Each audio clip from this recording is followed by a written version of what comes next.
Já estamos de volta e constantemente várias pessoas me perguntam por que eu sou ateu ou como eu me tornei ateu. Então a primeira coisa que nós devemos entender é que o termo ateu ele se refere, na verdade, à descrença de uma tradição espiritual difundida por Abraão, né? Esse mesmo Abraão que Deus, segundo a Bíblia, ordenou que ele passasse a se chamar Abraão. Abraão significa pai exaltado, enquanto Abraão significa pai das nações. Mas foi no século passado, no século XX, que acabou se estendendo, principalmente no Ocidente, a ideia de que ateu é a descrença em Deus. Mas o entendimento que eu particularmente vejo como mais justo e adequado surgiu recentemente em algumas vertentes filosóficas que redefiniram o ateísmo como a ausência de crença em divindades. E uma coisa que é muito importante entender é que o ateu ele nega a existência de Deus. Os gnósticos se consideram Deus. Os esotéricos de nova era acreditam que experimentam Deus. E os céticos duvidam da existência de Deus até que se prove o contrário. Então entenda que tudo é uma visão a um conceito religioso para suprir uma necessidade humana. Outra coisa que nós não podemos negar é que a religião tradicional, as igrejas, elas estão cada vez mais em declínio. Mas antes de considerarmos qualquer outra questão, nós temos que começar pelo que acredito ser a questão fundamental, onde, digamos, tudo começou a ser construído. E a realidade é que, diante dos desequilíbrios da natureza e do poderio social que nós mesmos construímos, a maioria de nós se sente abandonado ou largados à própria sorte. E eu percebo que muitas pessoas se sentem como crianças desamparadas. E daí surge a necessidade de buscar amparo no mundo da religião, da fé, da magia, da ciência ou da ideologia, algumas até extremas, né? Mas que prometam alguma proteção e a esperança de uma nova ordem humana e social, vamos dizer assim. E deixar a fé não foi uma decisão, não aconteceu apenas por causa de alguns experimentos, algumas experiências negativas ou de algum evento isolado. Eu não acordei um dia e decidi que abandonaria a fé da mesma forma como eu faço quando eu quero trocar de carro. Na verdade, não foi uma decisão, mas foi algo que foi sendo desenvolvido através de avaliações, mudanças de conceitos e também da mudança de visão, da minha mudança de visão, né, com relação à vida. E eu cresci numa família até certo ponto religiosa. Meus pais são cristãos, meus avós eram, e assim foi. Mas eu mesmo nunca me identifiquei com essa questão de religião desde que eu me lembro por gente. Eu não acreditava e não aceitava a ideia de que forças ocultas, vamos dizer assim, pudessem ter algum poder sobre a minha vida e sobre o que aconteceria comigo. Também eu nunca aceitei, nem gosto da ideia imposta pelas doutrinas, pelos sacramentos, etc. Né? Eu me lembro que fazer catecismo era uma coisa terrível para mim. Eu, sinceramente, não gostava nem de ir à escola, que dirá ir ao catecismo, né? Mas minha mãe me obrigava. E eu acabei indo, e para piorar, eu estava aprendendo a tocar violão. E na época eu estava na quinta série, eu estudava no Colégio Estadual Amadeu Amaral, no lado de São José do Belém, em São Paulo. E uma das minhas professoras do ginásio, que na época era uma das catequistas, e acabou convencendo a minha mãe a me colocar para tocar violão na missa de domingo, na paróquia São José do Belém, que ficava no Largo São José do Belém, em frente à escola que eu estudava. E já começava que eu odiava ter que levantar às 6h30 do domingo para tocar violão na missa das 7. E eu era terrível quando criança, né? Mas também era muito envergonhado. Então eu quebrava de propósito uma corda do violão no meio da missa para não ter que tocar mais. E, então eu cresci, vamos dizer, dentro de um conceito religioso, de um conceito de fé. E o tempo foi passando, eu comecei a formar minhas próprias crenças, meus valores, e cada vez mais eu comecei a aceitar menos essas questões religiosas e da fé. E eu sempre fui muito questionador, né? Na verdade, eu nunca obtive nenhuma resposta plausível com relação à fé que me convencesse. Então, como eu disse, Abandonar a fé foi um processo gradativo que foi sendo construído com o tempo, à medida que eu ia adquirindo novos valores, uma nova visão da vida, né? Não foi um abandono, foi um desaparecimento. Eu sempre fui um cético, tanto que eu me formei em engenharia, que é a área de exatas, eu me especializei em física, que é a área de exatas, mas eu sempre fui um estudioso de todos os assuntos, né? Eu sou um grande curioso. E à medida que eu ficava mais velho, as regras que pareciam acompanhar a religião e a fé principalmente, me pareciam cada vez mais sufocantes, manipuladoras e totalmente injustificáveis, né? Eu nunca encontrei explicação. Também todas as vezes na minha vida que supostamente eu teria, vamos dizer assim, precisado de Deus, o fato é que Deus não estava lá. E como um estudioso, eu me baseio em fatos, não em história, sentimentalismo, essas coisas.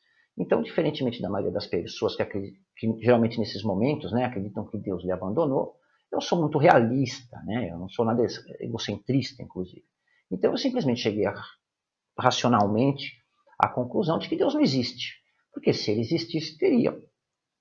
Imaginar, então, o Deus exatamente como uma criança mimada e birrenta, né, ou como um verdadeiro ditador. E eu não tiro conclusões apenas por mim, mas perceba que como o mundo, né, como no mundo, tudo se torna sem sentido quando você começa a analisar as questões mundiais com relação à fé. Eu nasci e cresci numa família segura, família carinhosa e bem estável, né? Eu nunca fui rico, mas também nunca passei nenhuma necessidade. E a maioria no mundo não pode dizer o mesmo. Então, onde está Deus para essas pessoas? Onde está Deus diante dos desastres naturais que destroem países e deixam inúmeras pessoas arrasadas e devastadas, né? Como um Deus todo-poderoso, que, segundo a Bíblia, é totalmente amoroso e benevolente, pode permitir que esse tipo de injustiça e sofrimentos aleatórios aconteçam? Nós estamos simplesmente olhando para um mundo que se torna cada vez mais irracional e caótico, né? Totalmente fora de controle. E como essa bandarelha pode ser obra de um Deus que se diz ser justo e perfeito. E vejam a incoerência, né? O mesmo Deus da Bíblia, bondoso, carinhoso, que defende a caridade, o humanismo, a amar seu próximo como a si mesmo, também incentiva motivos fanáticos a cometerem atos que eu considero abomináveis, né? Fanáticos movidos pela sua perspectiva religiosa, particular e pessoal, mas que se dizem motivados em nome de Deus, se suicidam e levam consigo milhares de pessoas e de vítimas inocentes, né? Onde está Deus que não coloca ordem em tudo isso? Onde estaria tão falada a justiça divina?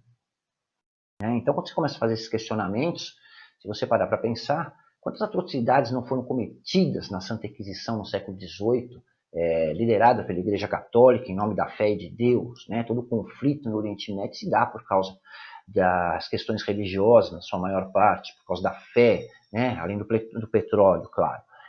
O terrorismo, o extremismo acontece por causa da fé.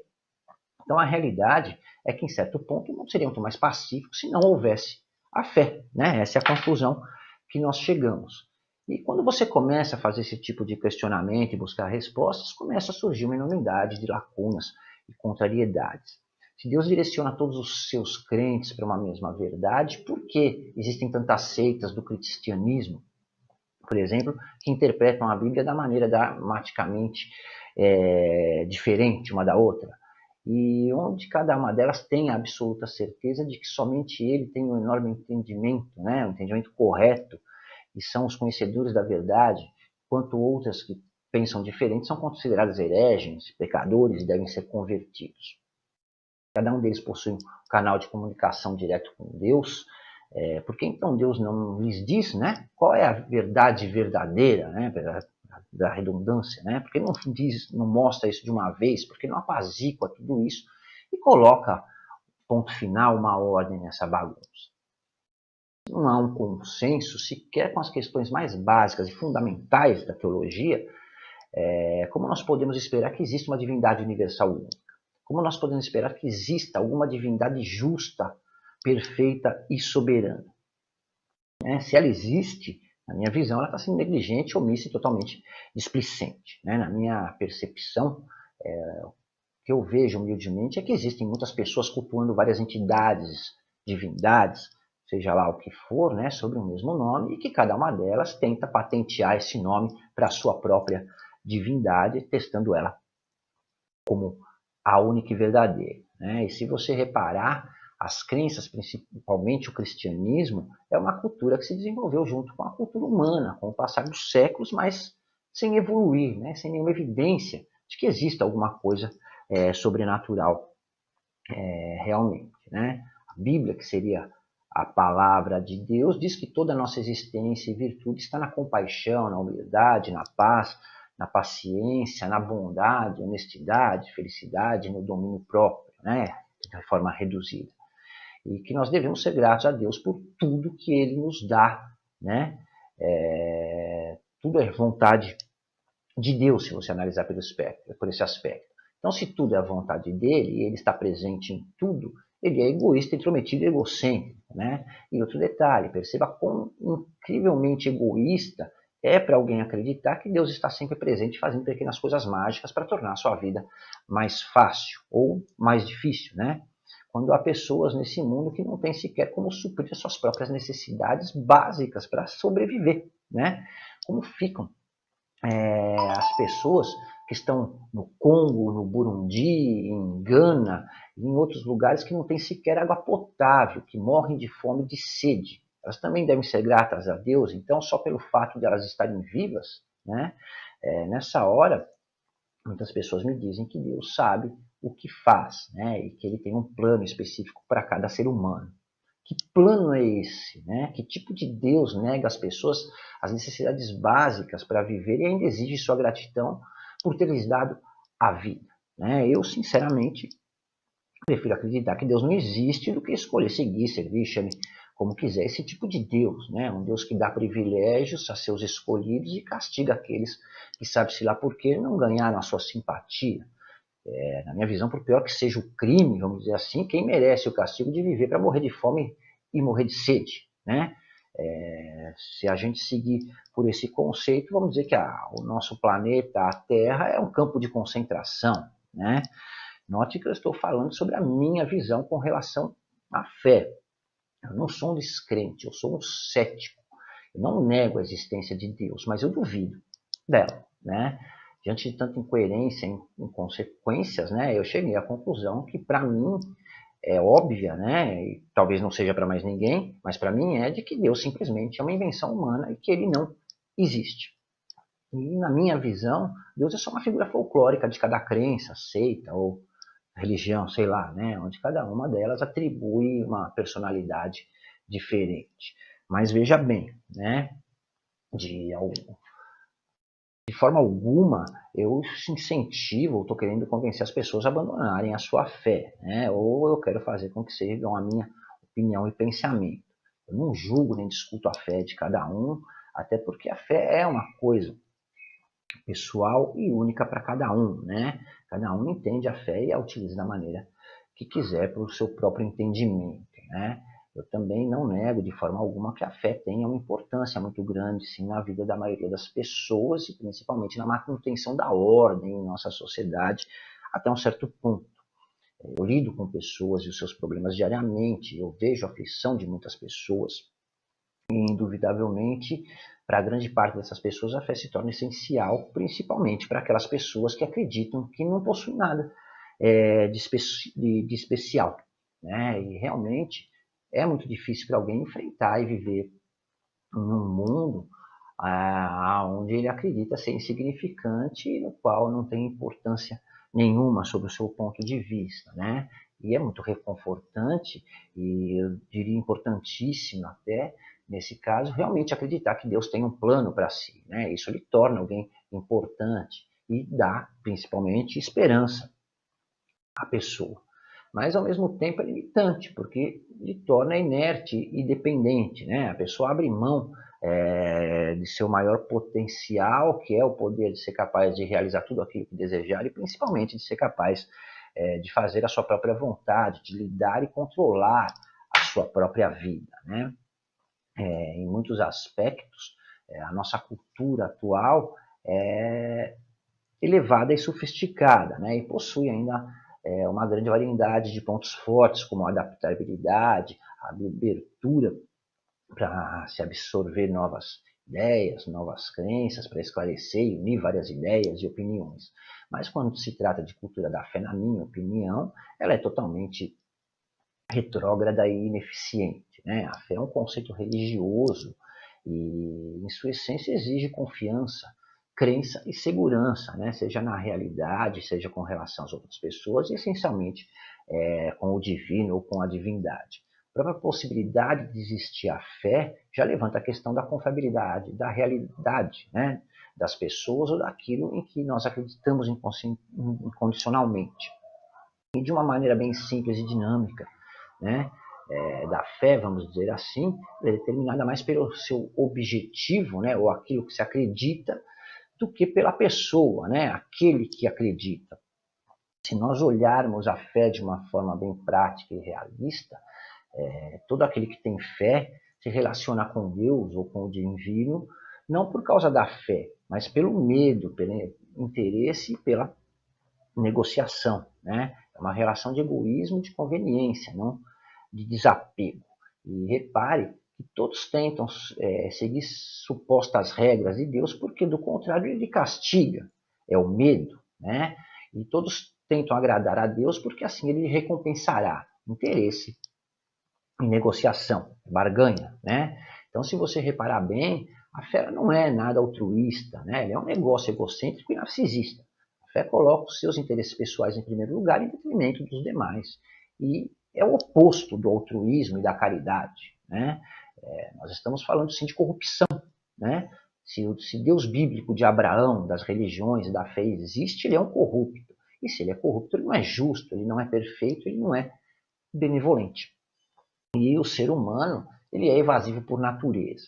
Repare que sempre que algo acontece com você, você perde o emprego, mesmo sendo um bom funcionário, você não entra na faculdade que queria, mesmo tendo se esforçado e estudado muito, o seu namorado, namorada, marido, esposa, decide terminar o relacionamento e você não esperava, ou lhe trai, o pai morre quando alguém ainda é jovem, o filho é diagnosticado com uma doença incurável.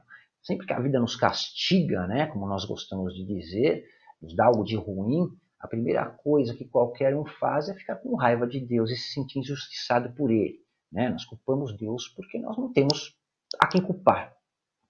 Sempre que algo de ruim nos acontece, nós nos perguntamos onde está Deus nessa hora, porque Ele não está respondendo às minhas orações, né, às minhas preces, porque Ele não está curando. Sempre estamos nos perguntando onde está Deus. Reparou nisso alguma vez? Né? Então, Ele está sempre presente, concorda? Mas se é nesse caso, Ele não está. Né? Note que todo crente ou fiel renega a existência de Deus, ou ao menos duvida da existência dele quando algo dá errado.